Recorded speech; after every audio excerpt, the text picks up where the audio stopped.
തങ്കയങ്കി അയ്യപ്പ വിഗ്രഹത്തിലണിഞ്ഞ് ശബരിമലയിൽ ദീപാരാധന. ഭക്തിസാന്ദ്രമായ അന്തരീക്ഷത്തിൽ പതിനായിരങ്ങളാണ് ദർശനം നടത്തിയത്. ദേവസ്വം മന്ത്രി VN Vasavan, Devaswom board president PS Prasanth തുടങ്ങിയവർ തങ്കയങ്കി രഥഘോഷയാത്രയെ വരവേൽക്കാൻ സന്നിധാനത്ത് എത്തിയിരുന്നു. 5 മണിയോടെ ശരംകുത്തിയിലെത്തിയ തങ്കയങ്കി ഘോഷയാത്രയെ ദേവസ്വം ബോർഡ് പ്രതിനിധി സംഘം സ്വീകരിച്ചു.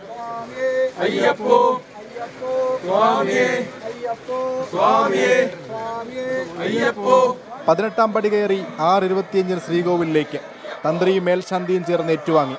തുടർന്ന് തങ്കയങ്കി ചാർത്തി ദീപാരാധന.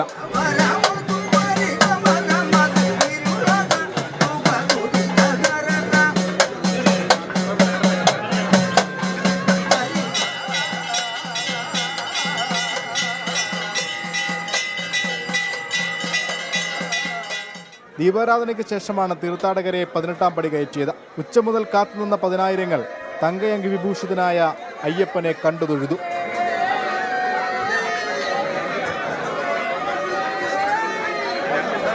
തിരുവിതാംകൂർ മഹാരാജാവായിരുന്ന ശ്രീ ചിത്തിര തിരുനാൾ ബാലരാമവർമ്മയാണ് മണ്ഡലപൂജയ്ക്ക് ചാർത്തുന്നതിനുള്ള 451 പവൻ തൂക്കമുള്ള തങ്കയങ്കി 1973 നടക്കിവെച്ചത്.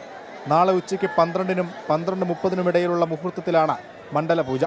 രാത്രി 10-ന് ഹരിവരാസനം പാടി നടയടയ്ക്കുന്നതോടെ ഈ തീർത്ഥാടന കാലത്തിന് സമാപനമാകും. മകരവിളക്ക് ഉത്സവത്തിനായി 30-ന് വീണ്ടും നട തുറക്കും. 24 സന്നിധാനം.